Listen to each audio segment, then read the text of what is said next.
Hey, what's up, Dean? Sear Performance back down, working on the 72 Cutlass. This will be day 3, I think, day 3. Um, so, yesterday, I got the motor and the transmission in, all as one unit. I have to change out the dipstick or shove it down in there, but I think I got to change it out. I think it's bent, and that's why it's pulled up out of the case right here.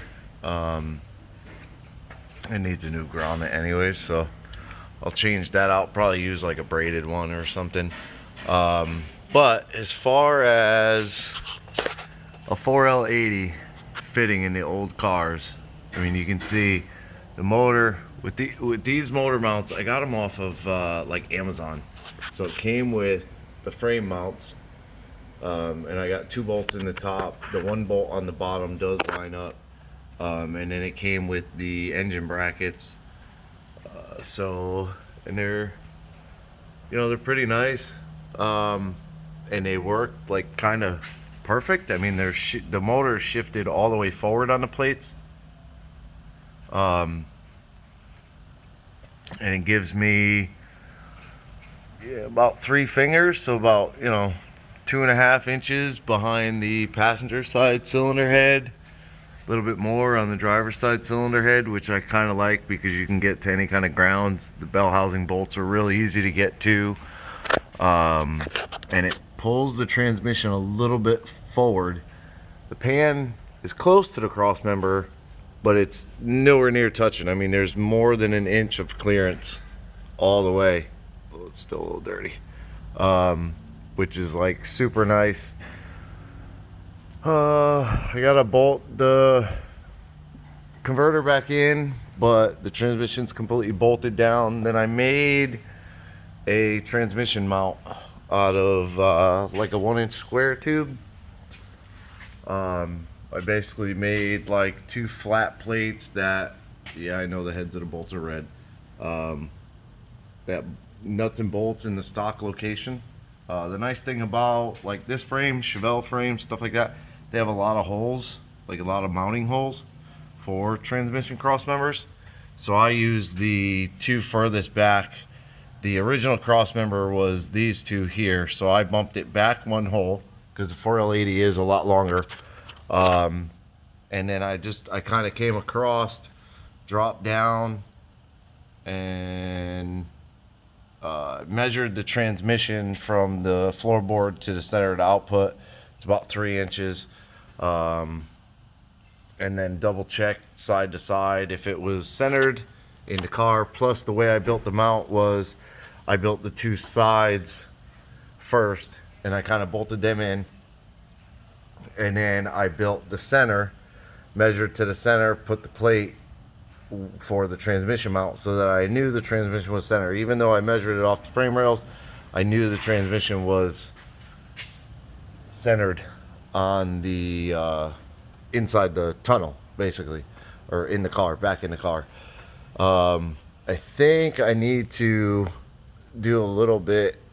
I mean, it's not so much bending the bar, it's almost kind of bending the frame rails down.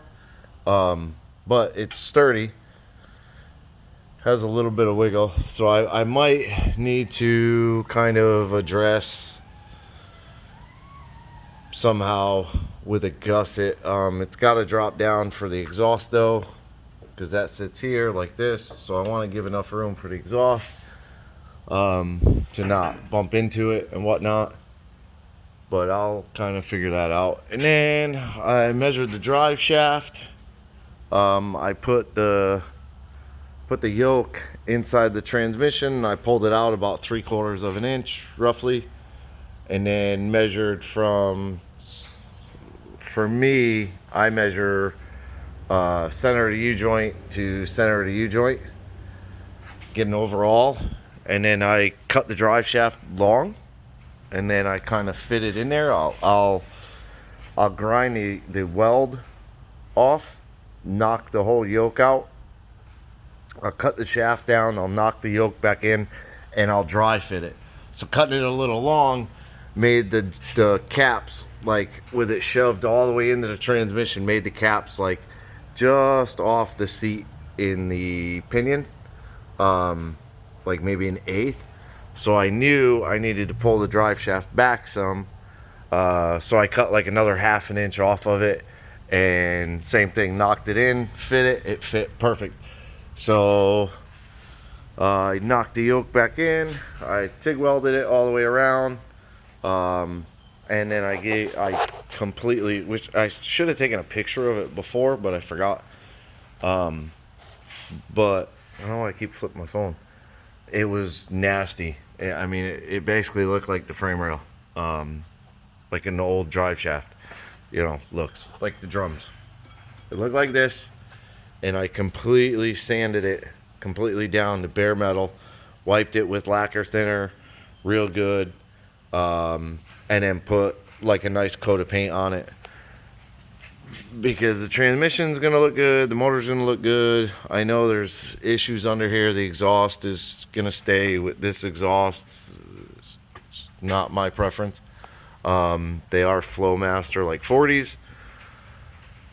You know, there's a lot of rust and stuff, and then yesterday when I got it on the lift, I did notice the floorboards are rotted out in the foot area, footwell, kind of where they always go, and somebody just welded some tin back in. I'll give them credit on welding the tin in, but I take away from the fact that they A, didn't cut all the rust out, and B, didn't just order like the quarter panels that sit down inside the floorboards and kind of cut like this one. They cut way back,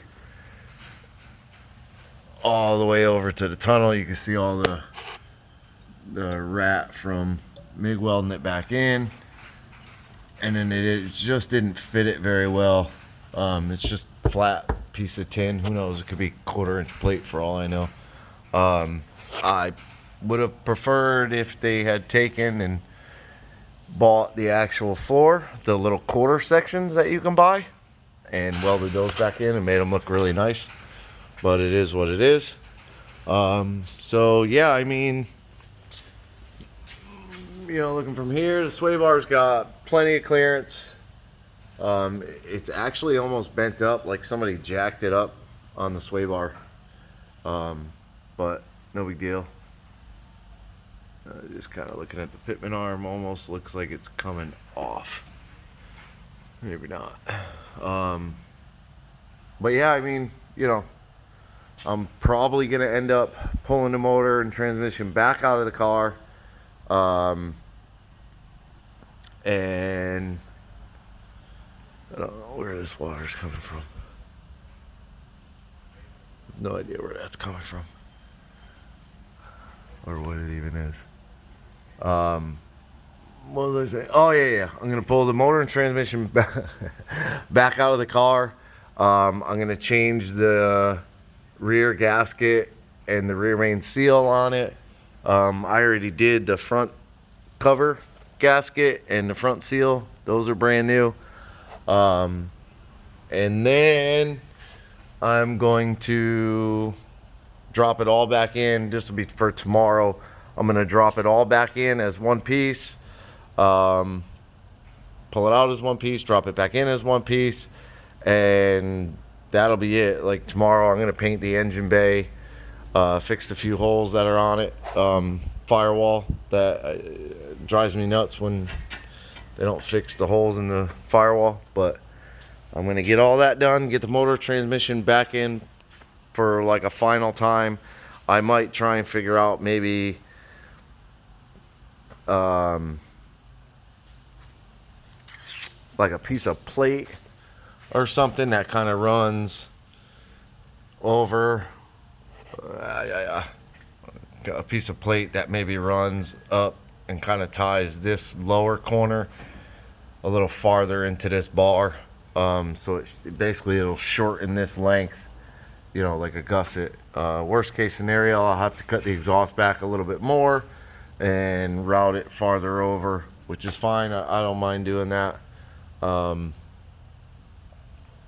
So yeah, I mean, that's pretty much as far as I got today was making the transmission cross member, getting everything measured and fitted, changing the drive shaft.